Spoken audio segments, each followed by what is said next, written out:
नमस्कार, मैं हूं सौरभ तिवारी और आप देख रहे हैं हमारा स्पेशल शो सरोकार।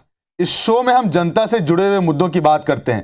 तो सरोकार में इस पूरे हफ्ते हमने मध्य प्रदेश और छत्तीसगढ़ के स्कूलों की तस्वीरें आपको दिखाई, लेकिन अब वीकेंड में वक्त आ चुका है जिम्मेदारों से जवाब लेने का। तो चलिए शुरू करते हैं हमारा ये स्पेशल शो।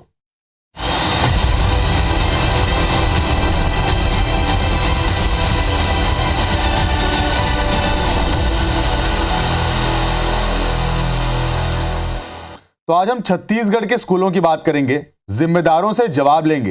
लेकिन उससे पहले देखते हैं उन जगहों की तस्वीरें जहां सरोकार में हमारी टीम इस हफ्ते पहुंची। हम छत्तीसगढ़ के रायगढ़, कोरबा, बिलासपुर और राजधानी रायपुर पहुंचे।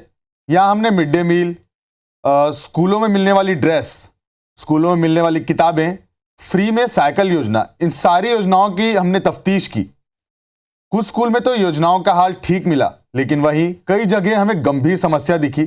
आइए अब हम इन शहरों में मौजूद हमारे रिपोर्टर्स तक जाएंगे और इनसे जानने की कोशिश करेंगे। इनके साथ मौजूद जो जिम्मेदार हैं उनसे हम सवाल पूछेंगे और जानेंगे कि आखिर क्यों स्कूलों में योजनाओं की हालत इतनी खराब है। तो स्कूली शिक्षा के मुद्दे पर हमने छत्तीसगढ़ के डिप्टी सीएम अरुण साव से भी बात की। इस मुद्दे पर उनका क्या कहना है, जरा ये भी सुनिए। देखिए, जब से राज्य में हमारी सरकार बनी है, लगातार हम स्कूलों को सुदृढ़ बनाने के लिए, स्कूलों की व्यवस्थाओं को मजबूत करने के लिए लगातार हम योजना बनाकर काम कर रहे हैं। ड्रॉप रेट कम हो, हमारा शिक्षा का स्तर बढ़े और शैक्षणिक वातावरण अच्छा रहे स्कूलों में, स्कूलों की सुविधाएं बढ़े, इसके लिए हमारी सरकार सजग है। गरीब बच्चों को भी शिक्षा की व्यवस्था बने, इसके लिए भी हम लगातार काम कर रहे हैं। नई पहल या कुछ नई व्यवस्थाएं भी सरकार करने जा रही है। देखिए, हमने एक अभी अभिनव प्रयोग किया, पेरेंट टीचर्स मीटिंग हमने कराई ताकि शिक्षकों का पालकों से सीधे संवाद हो और पालकों को जो दिक्कत महसूस होती है वो शिक्षकों के पास आए। ऐसे अलग अलग प्रकार के अभिनव प्रयोग करके हम अच्छी शिक्षा व्यवस्था प्रदेश में करने वाले हैं। तो सबसे पहले हम चलते हैं हमारी संवाददाता सुप्रिया के पास। सुप्रिया रायपुर में मौजूद हैं। सुप्रिया, क्यों राजधानी रायपुर में ही स्कूलों की हालत इतनी खराब है? ये व्यवस्था कैसे सुधरेगी और जिम्मेदार इसको लेकर क्या कहते हैं, जरा बताइए। बिल्कुल, देखिए स्कूलों की अगर हम बात करें तो स्कूलों की हालत काफ़ी ख़राब है और ख़ास तौर पर मिड डे मील की जो हालत है वो काफ़ी ख़राब है। हरी सब्जियों के नाम पर बच्चों को सिर्फ लौकी और पत्ता गोभी दिया जा रहा है और एक बच्चे के पीछे, प्राइमरी स्कूल में एक बच्चे के पीछे 5 रुपये और मिडिल स्कूल में एक बच्चे के पीछे 8 रुपये ही खर्च किया जा रहा है। इस वजह से ये जो स्थितियाँ हैं वो बन रही है। इस वक्त हमारे साथ डाइटिशियन सारिका श्रीवास्तव मौजूद हैं, जो डाइटिशियन भी है। सीधे उनसे बात करते हैं। मैम, ये बताइए कि बच्चे को जैसे मिड डे मील में अगर खाना दे तो किस तरह से उनका खाना होना चाहिए, और स्कूलों में जिस तरीके से लापरवाही की जा रही है, उनके खाने पर ध्यान नहीं दिया जा रहा है, तो ये कितना असर होगा उनके भविष्य पर? जी बिल्कुल, बच्चों का, क्योंकि मिड डे जो दिन का खाना होता है, लंच, क्योंकि वो स्कूल में कर रहे हैं और लंच जो होता है दिन भर का सबसे अच्छा होना बहुत ज़रूरी होता है। और यदि लंच उनको प्रॉपर नहीं मिलेगा तो डेफिनेटली उनके डेवलपमेंट पे प्रभाव पड़ेगा।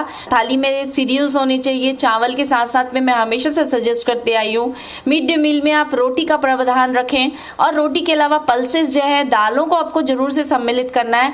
दाल जो रहती है ये पर डे की उनकी बहुत ज़रूरी है। यदि दाल नहीं रहेगी तो बच्चों को प्रोटीन प्रॉपर नहीं मिल पाएगा। इसके अलावा उनको बदल कर आप सब्जियों का उपयोग करें, क्योंकि हरी सब्जियां उनकी डाइट में होना बहुत ज़रूरी होता है, क्योंकि ये ग्रोइंग स्टेज होती है बच्चों की। उनको सारे विटामिन्स और मिनरल्स जो होते हैं वो हरी सब्जियों के माध्यम से मिलते हैं। और यदि उनकी थाली में सब्जियां नहीं रहती हैं प्रॉपर तो उस समय उनका क्या होता है कि डेवलपमेंट पे इफेक्ट पड़ता है, उनकी इम्यूनिटी कम होती है। तो उनकी थाली में कम से कम 150 ग्राम जो है प्रतिदिन जो है सब्जी जो है होनी चाहिए उनकी दिन भर की थाली में। जैसे कि 6 से लेकर 10 साल के बच्चों की बात करें और 10 साल से ऊपर की उम्र के बच्चों को 200 ग्राम सब्जियां जो है प्रतिदिन खाना ज़रूरी होता है। हो सके तो उनकी जो थाली में हमें फल भी देने की कोशिश करनी चाहिए। तिल के लड्डू, गुड़ के लड्डू जो है उनको उनकी जो है थाली में आप सम्मिलित करने की कोशिश करें। और यदि आगे हम बात करें तो सबसे पहली बात तो हमें बजट बढ़ाना पड़ेगा। ठीक है सुप्रिया, ये तो बात हो गई कि उन्हें क्या मिलना चाहिए, लेकिन जब आप इन स्कूलों में तफ्तीश करने के लिए पहुंची तो वहां आपको क्या तस्वीरें दिखी, कैसा हाल था वहां पर मिड डे मील का, ये हम जानना चाहेंगे। बिल्कुल, देखिए अगर मिड डे मील की तस्वीर अगर हम बात करें तो हमने 2-3 स्कूलों की जो है तस्वीर देखी है और उन स्कूलों की तस्वीर ये थी कि बच्चों को चावल, सांभर और अचार पापड़ से ही जो है उनका काम चलाया जा रहा था। हमने प्रिंसिपल से भी बातचीत की इस मामले में, तो उनका यही कहना है कि हरी सब्जियां बच्चों को बहुत कम दी जाती है और हरी सब्जियां, जैसे कि हमने मैम से भी बातचीत की और मैम ने कहा कि हरी सब्जियां बच्चों के ग्रोथ के लिए काफ़ी ज़रूरी होती है और जो बजट है वो काफ़ी कम रखा गया है। दाल भी बच्चों को प्रॉपर नहीं मिल रही है, उन्हें सांभर दाल मिल रहा है और अगर शनिवार की बात करें या बुधवार की बात करें तो बुधवार और शनिवार को पुलाव और टमाटर की चटनी से ही काम चला लिया जाता है। ये तो बात हो गई मिड डे मील योजना की, लेकिन इसके अलावा अन्य कई सारी योजनाएं हैं जो सरकार इन स्कूलों में चलाती है। साइकिल वितरण की योजना है, स्कूल ड्रेस, स्कूल बुक्स, इनका क्या हाल है रायपुर में? बिल्कुल, देखिए अगर बाकी योजनाओं की बात करें तो जो सरस्वती साइकिल योजना है उसके तहत रायपुर के मोवा में ढेर सारी साइकिलें पड़ी हुई है, लेकिन बाकी जो स्कूल के बच्चे उन्हें नहीं दी जा रही है। हमने बच्चों से भी बातचीत की, छात्रों ने बताया कि उन्हें साइकिलों की बहुत ज़रूरत है। 3-4 किलोमीटर का जो सफ़र है वो पैदल ही तय करती है और वे चाहती है कि सरकार की ओर से उन्हें साइकिल प्रदान की जाए। वहीं अगर हम स्कूल ड्रेस की बात करें तो अभी तक के बच्चों को एक जोड़ी स्कूल ड्रेस ही प्रदान हुआ है और एक जोड़ी स्कूल ड्रेस, अभी बरसात का महीना है, ऐसे में अगर स्कूल ड्रेस गीला हो जाता है तो बच्चे फिर स्कूल नहीं जाते उस दिन, क्योंकि उनका जो ड्रेस है वो सूखने के लिए होता है, उनके पास दूसरा ड्रेस अवेलेबल ही नहीं होता है। जी बिल्कुल सुप्रिया, आप बने रहेंगी हमारे साथ। अभी हम चलते हैं बिलासपुर का रुख करते हैं। बिलासपुर में हमारे संवाददाता विशाल झा मौजूद हैं। विशाल, बिलासपुर में क्या तस्वीरें सामने आई और इसे लेकर जिम्मेदार अब क्या कहते हैं, कैसे ये व्यवस्था सुधरेगी? आसपास के ग्रामीण क्षेत्रों में भी हम दौरा किए तो स्थिति बेहद ही खराब था और कहीं से कहीं तक ऐसा लगा नहीं कि सरकारी स्कूलों में जो व्यवस्था है वो दुरुस्त है। एमडीएम की जो बात करें तो एमडीएम में सबसे ज़्यादा अनियमितता देखने को मिली। वहाँ जो परोसी जा रही थी खाने, वो खाना ख़राब था और जो क्वालिटी होना चाहिए क्वालिटी साफ तौर पे नहीं दिखा। इसके अलावा जो मेन्यू बताया जाता है उस मेन्यू में और जो खाना जो परोसा जाता है उसमें काफ़ी डिफरेंसेस देखने को मिले। इसके अलावा किचन सेट की भी स्थिति हमने दिखाया, भी प्रमुखता से दिखाया। किचन सेट में भी स्थिति ठीक नहीं थी और लगातार जो शिकायतें मिल रही थी, जो काम करने वाली महिलाएं हैं उनका ये कहना है कि उन्हें महीनों से वेतन नहीं मिला है। ऐसी स्थिति में वो कैसे, जिनका कि जो मानदेय है वो कम है लेकिन फिर भी उन्हें 4-5 महीनों से वेतन नहीं मिला। ये लगातार ये तमाम समस्याएं बनी रहती है। हमारे बीच में है सामाजिक कार्यकर्ता हैं जो कि नज़र रखते हैं स्कूल पे, राजा शर्मा जी, हम उनसे बातचीत करें। भैया, जब लगातार आप भी जाते होंगे तो क्या देखते हैं और जो हमारी तस्वीरें सामने आई उससे आप इत्तेफाक रखते हैं कि नहीं? नहीं, डेफिनेटली बिल्कुल सच है और इससे रिलेटेड हम लोगों ने कई बार जिला प्रशासन को, जिला शिक्षा अधिकारियों को शिकायत की। मैं छत्तीसगढ़ पालक संघ से भी जुड़ा हुआ हूँ और मध्याह्न भोजन को लेकर कई अव्यवस्था समय समय पे सामने आती है। जैसे प्रमुख रूप से कि मेनू का भी फॉलो नहीं किया जाता और खाने का जो समय है वो भी निर्धारित नहीं रहता इनकी तरफ से। व्यवस्था जो क्वांटिटी है वो भी कम ज़्यादा रहती है। जो मेन्यू है उसमें जो जिस हिसाब से देना चाहिए, जैसे कभी फल देना है, कभी दूध देना है, कभी केला देना है, इसकी भी अव्यवस्था बनी रहती है। इसके साथ ही साथ जो किचन है, हमने कई बार देखा, हम लोग खुद भी जाकर विजिट किया एज ए पालक संघ की तरफ से, हमारे और भी एक पदाधिकारी गए थे, उसमें देखा कि पानी भर जाता है।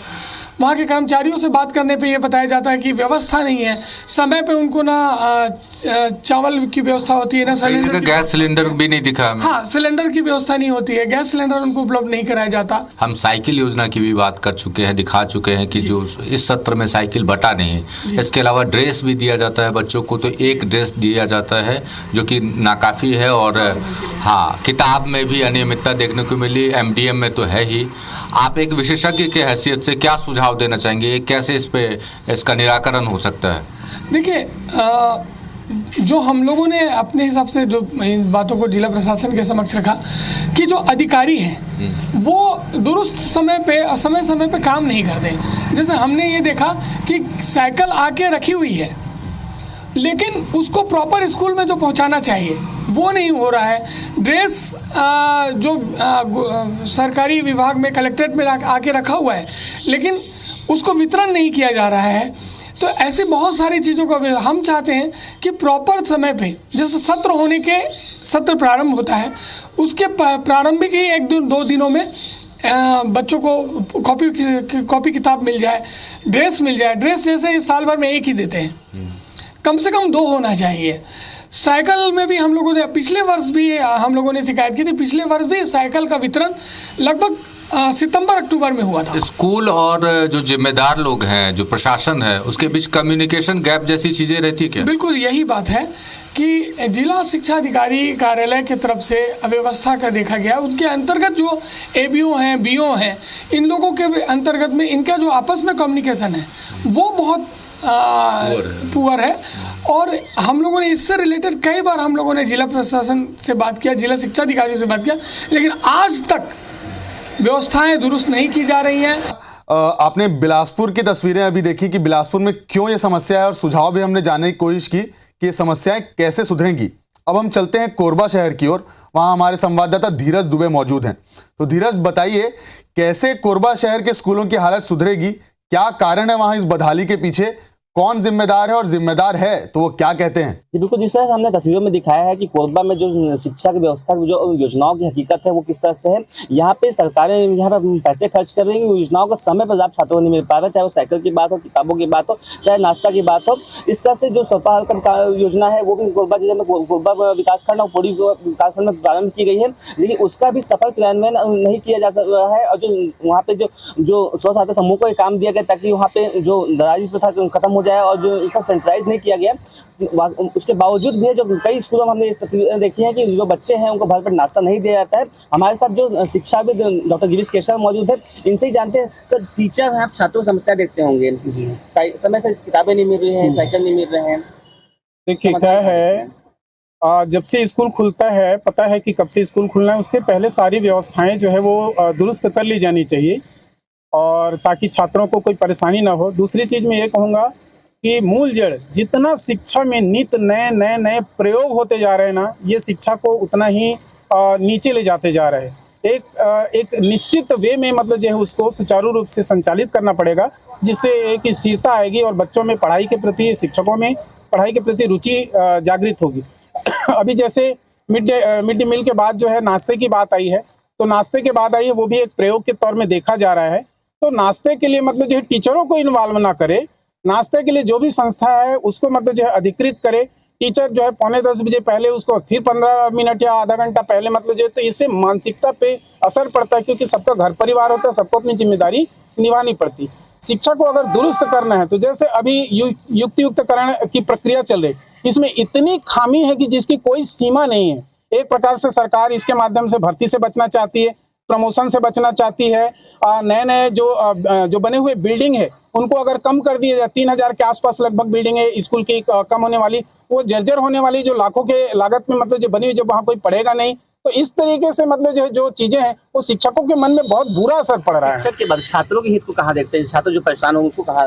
देखिए, छात्र अगर जिस स्कूल में पढ़ रहे हैं, युक्तियुक्तकरण अगर होता है, उसको इधर से उधर मतलब जो है जाना पड़ेगा। उसके लिए मतलब जो है उनको स्कूलों की भी मतलब जो एक प्रकार से कमी होगी। जो पहले से जितने स्कूल हैं अगर वो कम हो गए तो निश्चित रूप से उनको मजबूरन जो है प्राइवेट स्कूल का रास्ता अपनाना पड़ेगा। बनाई गई है योजनाओं का समय पर क्रियान्वयन नहीं हो पा रहा, उस पर हम बात कर रहे हैं, तो उसको क्यों नहीं हो पाता है और उसको कैसे सुधारा? देखिए, योजनाओं के जो भी योजनाएं हैं उसके सफल क्रियान्वयन के लिए मतलब जो है अधिकारियों को मतलब जो इसमें रुचि लेना पड़ेगा कि जो भी योजनाएं चल रही है वो किस स्तर पे चल रही है और इससे किसी को परेशानी ना हो, तब मतलब जो वो चीजें जो है बहुत अच्छी। अधिकारियों को रुचि लेने की बात भी कर रहे हैं। यहाँ पे शिक्षा संगठन के प्रांत अध्यक्ष जो है ये डॉक्टर गिरीश केशकर उनसे बात कर रहे थे, वो भी समस्याओं समझते हैं, क्योंकि खुद एक लेक्चरर है, वो छात्रों की समस्याओं को भलीभांति जानते हैं और इन समस्याओं का समाधान भी देखते हैं कि समस्याओं समाधान के लिए जो स्थानीय स्तर पर अधिकारी है उनको रुचि लेना पड़ेगा, तो जो बेसिक समस्याएं हैं उनको दूर किया जा सकता है। तो कोरबा के बाद अब रुक करते हैं रायगढ़ शहर का।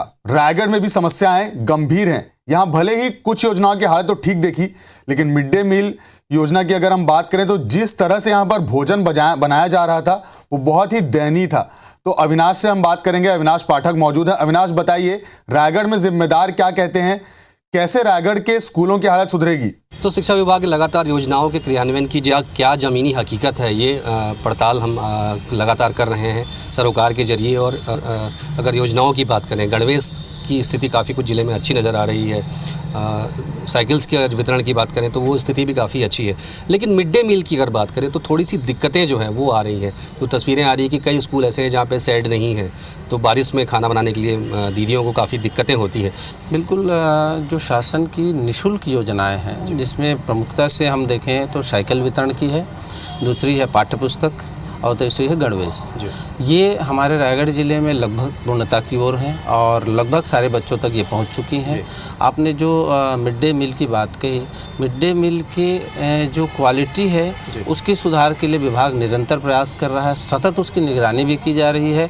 स्थानीय स्तर पर CSE से लेकर जिला शिक्षा अधिकारी तक औचक निरीक्षण करके मध्याह्न भोजन की गुणवत्ता की जाँच करते हैं।